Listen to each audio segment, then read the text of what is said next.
how do we build an anti-imperialist movement that is open to also fighting against the kinds of imperialisms we're seeing in the DRC, in Sudan, etc.? So Sudan, in its own case, has been under U.S. sanctions for decades under the Bashir regime, especially since the 90s until now. So it's been turned into a pariah state that is of very little interest to the West, in direct interest to the West at least, other than the EU's obvious collaborating with the RSF in order to use them as their external border police.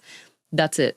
You are only as useful as what you can provide immediately to the West. As a result, it created a vacuum where other rising, imperially ambitious states, such as the UAE, such as Russia, etc., and Egypt in many cases, have kind of come in order to plunder and see what is there that's available and take take forward the sense of imperialism that might not be obvious to a person who's just coming to understand imperialism as it is to be the West versus the rest, or the global North and the global South, or the other kind of frameworks that we use to understand imperialism. So I think imperialism in Sudan is very much that. It is the use of local actors in order to plunder and then launder that money and that gold and the resources in order for it to land in the hands of the UAE, the biggest benefactor of the RSF and possibly the